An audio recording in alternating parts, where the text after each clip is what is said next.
First year কেমন আছো? I hope সবাই খুব বেশি ভালো আছো। আজকে খুব গুরুত্বপূর্ণ একটা বিষয় নিয়ে তোমাদের সামনে আমি উপস্থিত হইছি। সেটা হইলো কালকে যে এক্সাম দিতে যাবা, খেয়াল করো তো সেই বিষয়গুলা নিয়ে যে কালকে কি তুমি নিয়ে যাবা?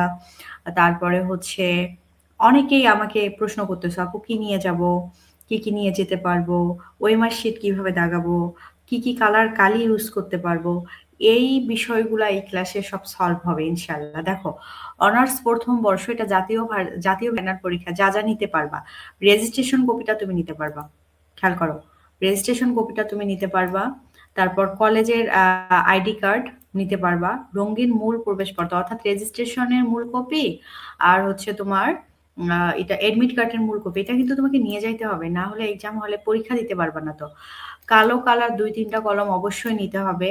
কমপক্ষে ২ টা কলম নিতে হবে এবং সেটা ফ্রেশ করে নাও, এখনো সময় আছে। পেন্সিল নিতে পারো, রাবার নিতে পারো, স্কেল নিতে হবে, হ্যাঁ? আর ঘড়ি তো মাস্ট বি নিতে হবে, তবে সাধারণ ঘড়ি। মাস্ট বি ঘড়ি নিতে হবে, না হলে টাইম ম্যানেজমেন্ট ঠিক করতে পারবা না। আর আমাদের ইংলিশ ডিপার্টমেন্টের খুব বেশি ক্যালকুলেটর দরকার হয় না। তবে কালকে তো আমাদের নন মেজর সাবজেক্ট। ক্যালকুলেটর তোমাদের প্রয়োজন হলে তোমরা নিতে পারো। আর পানির বোতল নিতে পারো। ৪ ঘন্টা পরীক্ষা হবে। যাদের খিদা লাগার ইয়া আছে, সম্ভাবনা আছে, ছোট একটা কেক-টেক নিতে পারো। ২-৩ পিসের প্যাকেট পাওয়া যায়। শব্দ যেন না হয়, ওটা খেয়ে পানি খাইতে পারো, হ্যাঁ? আমি কিন্তু নিয়ে যাইতাম। আর স্বচ্ছ ফাইলে করে এগুলো আনতে হবে, অর্থাৎ স্বচ্ছ ফাইল এটা নিতে পারো। তুমি খাবারটা নিতে পারো, বুঝছো? আচ্ছা, পোশাকের বিষয় দেখো, তোমার যদি কলেজে ড্রেস থাকে পরতে পারো, নাহলে মার্জিত ড্রেস পরে তোমাকে যাইতে হবে। মোবাইল নিয়ে কিন্তু যাওয়া যাবে না, হ্যাঁ? তো তোমাদের সময় একটা বোধহয় আইসিটি চেঞ্জ হয়েছে, তাছাড়া বাকি পরীক্ষাগুলো তো একটা ৩০ মিনিটেই হবে। সময় ৪ ঘন্টা। আচ্ছা, আমরা তারপরে যাব। তারপরে খুব ইম্পর্টেন্ট এই বিষয়টা। এখানে পরীক্ষার্থীর নাম এটা কিন্তু ১ম এবং বড় হাতের। তো আমার নাম আরফাতুন জান্নাত তিনা। আমি বড় হাতে আরফাতুন জান্নাত তিনা এখানে লিখে দিয়েছি। তোমার নাম যদি হয় কি? তোমার নাম যদি হয় জেরিন আক্তার, তুমি জেরিন আক্তার দিবা। তোমার নাম যদি হয় নাইম আহমেদ, নাহিম আহমেদ দিবা। যা ইচ্ছা দিবা। তোমার নাম যদি হয় তিথিমণি, তিথিমণি দিবা। আচ্ছা, দিলা। তোমার নামটা দিলা। দেওয়ার পর এখানে পরীক্ষার কোড। পরীক্ষার কোড তুমি তোমার প্রশ্নপত্র দেওয়ার পর প্রয়োজনে দেখে দাগাবা, হ্যাঁ? এখানে কিন্তু ভুল করা যাবে না। আরেকটা বিষয়, ধরো তোমার এখানে 22/01 দেয়া আছে। আগে এইভাবে ধরো, এইভাবে ছোট্ট করে একটা ছোট্ট, আমি এটা একটু বড়, ছোট করে একটা ইয়া করে নিবা, মানে ফোঁটা দিয়ে নিবা। নেয়ার পর তারপর দাগাবা হয়। তাহলে 22/01, তাহলে 0 তে ছোট্ট একটা ফোঁটা দিলা, 1 এ ছোট্ট একটা ফোঁটা দিলা, মানে এইভাবে ছোট্ট একটা ফোঁটা, এত বড় না। তাহলে তারপর আবার মিলাই নিবা ঠিক আছে কিনা, তারপর এটা দাগাবা। মানে অর্থাৎ ক্রোধ যেন না হয়। ঠিক আছে? ২ টা যেন দাগাতে না হয়। এই জিনিসটা করা যাবে না। Roll number same. তুমি রোল নাম্বারটা খুব সাবধানে দাগাবা। রেজিস্ট্রেশন নাম্বার খুব সাবধানে দাগাবা। তারপরে মানে পত্র কোড, অর্থাৎ তোমার যে সাবজেক্টে তোমার হচ্ছে পরীক্ষা, সেই সাবজেক্টের কোডটাও তুমি দাগাবা। আচ্ছা, এইভাবে দাগানোর পর এটা তো তোমার পরীক্ষার কোডটা এডমিট কার্ডেই দেয়া থাকবে।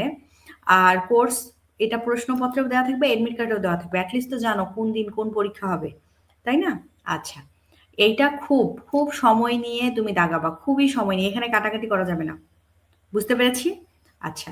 তারপরের অপশন আমরা দেখি। তারপরে এটা নিয়ে আমি অলরেডি বলছি, তারপরেও বলতেছি। পরের পেজে পরের পেজে তোমার এরকম থাকবে, তোমাকে লিখতে হবে তুমি অনার্স ১ম বর্ষ, পরীক্ষা হচ্ছে ২০২৫, ২৬ দিও না। আর বিষয়টা এখানে তোমার ইংরেজি হবে, হ্যাঁ? তারপরে হচ্ছে বিষয়ের শিরোনাম। তোমার কালকের যে এক্সাম, সেই এক্সামের নাম দিবা। পরের দিন হবে প্রোজ দিবা। বিষয় কোড, অর্থাৎ যে বিষয়ে পরীক্ষা দিবা ওই কোডটা প্রশ্নে দেখে লিখবা। পরীক্ষার তারিখ ২৮ তারিখ হবে। আচ্ছা, এখন এখানে এই যে সুন্দর করে মার্জিন টেনে নিবা। নেয়ার পর ১ নং প্রশ্নের উত্তর ক যখন দিবা ক। যখন খ লিখবা এইভাবে খ দিবা। যখন এটা শেষ হবে দিয়ে এইভাবে দিয়ে টান দিবা। দেওয়ার পর যথেষ্ট এনাফ দিয়ে লিখবা। এটা বুঝছি আমরা? আই হোপ বুঝেছি। তারপরে দেখি।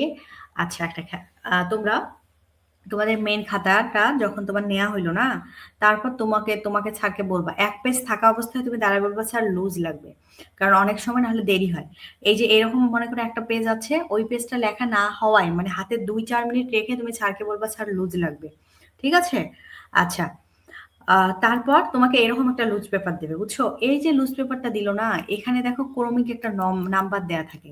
এই নাম্বারটা দেখে তোমার মেইন যে খাতাটা, তোমার মেইন খাতার নিচে, তোমার মেইন খাতার নিচটা এটা মানে পিছনটা, পিছনে মেইন খাতার পিছনে ওই ক্রমিক নং দেখে এখানে তোমাকে দাগাতে হবে, লিখতে হবে, না হলে কিন্তু বাতিল হবে। এটা ভুলে যাওয়া যাবে না। ঠিক আছে, স্যার অবশ্যই সিগনেচার দেবে পাশে, কিন্তু তোমার কাজ এখানে দেখ। অনেক টিচার আছে বলে "এই, এটা এখনই পূরণ করো, আমি দাঁড়ায় আছি", কিন্তু অনেক টিচার এটা বলে না। হ্যাঁ, তাদের হয়তো মনে নাই, কিন্তু তুমি যদি নিজ দায়িত্বে এটা না দাগাও তাহলে তোমার এটা বাতিল, মানে তোমার পরবর্তী যে খাতাটা নিচ্ছে ওটা বাতিল হয়ে যাবে। কি বোঝা গেছে?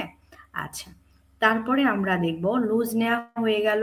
তো লুজ নেওয়ার পর আমরা এটা দাগাবো পরীক্ষার নাম, ওই সাল, বিষয়, বিষয় শিরোনাম, বিষয় কোড, তারিখ। আর তারপরে হচ্ছে শিক্ষক এখানে দাগাবে। তারপর এখান থেকে এই যে ক, মনে করো ১ লিখছো, এখন ২ লিখতেছো, ২ নং অ্যান্সারে ক লিখতেছো, ক, ক মনে করো এখান থেকে শেষ হইলো। তারপর যথেষ্ট এনাফ দিয়ে খ লিখবা।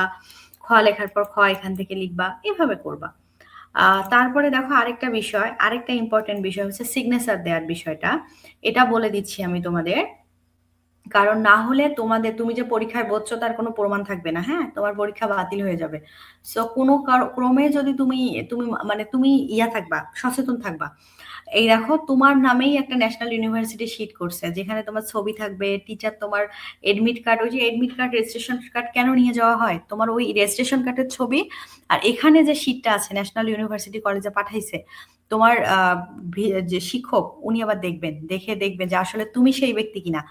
দেখার পর দেখো এখানে এক্সামের ডেট আছে, তুমি এই যে সিগনেচার অফ এক্সামিনার, তারপরে এখানে হচ্ছে তোমার টিচারের। সো তুমি তোমার সিগনেচারটা সুন্দর করে দিবা, যেদিন যে এক্সাম প্রতিদিন এই সিগনেচারটা দিতে হবে। সেখানে তুমি তোমার নামটা লিখবা, আমার নাম টিনা, আমি এখানে টিনা সিগনেচার দিতাম। আচ্ছা, যদি তুমি ধরো এইটাতে হচ্ছে প্রেজেন্ট হও নাই যে কোনো কারণে, এটা তোমার ফাঁকা থাকবে। বুঝেছি? এভাবে মোটামুটি আমার মনে হয় জানা হইছে। এখন আমি বলবো কালকে পরীক্ষায় তোমার যেটাই হোক, তোমার পরীক্ষায় প্রশ্ন কমন আসুক না আসুক, যদি খুব বেশি প্রশ্ন কমন আসে একেবারে হা, হা, হা, হা করা যাবে না, আমার প্রশ্ন কমন পড়েছে কি মজা। তাহলে দেখবা সব ভুলে গেছো মজার ঠেলায়। মাথা ঠান্ডা রাখতে হবে। আর যদি কমন না আসে দুঃখে যে 50% মানে কমন ছিল সেটাও ভুলে যাবা। এইজন্য যেকোনো সিচুয়েশনে মাথা ঠান্ডা করবা। করে লিখে আসবা। অর্থাৎ খাতা ফাঁকা রেখে আসা যাবে না। আর লেখা সুন্দর করবা, টাইম ম্যানেজমেন্ট করবা। টাইম ম্যানেজমেন্ট নিয়ে আমার আরেকটা ভিডিও দেয়া আছে। এটা দেখতে পারো। ঠিক আছে? দোয়া থাকবে অনেক, অনেক। আর সাজেশন যেটা দিচ্ছি, আমি দৃঢ় বিশ্বাসী তুমি যদি এই সাজেশনটা সলভ করে যেতে পারো।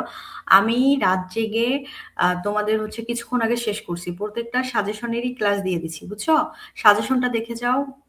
পরীক্ষা কেমন হলো? পরীক্ষা দিয়ে এসে জানাবা। এমন যেন শুনতে না পারি, তাহলে পিটাবো যে, "আপু কমন ছিল, লিখতে পারিনি।" এটা যেন না হয়। হ্যাঁ? টাইম ম্যানেজমেন্ট ঠিক রাখতে হবে। সবার জন্য শুভকামনা।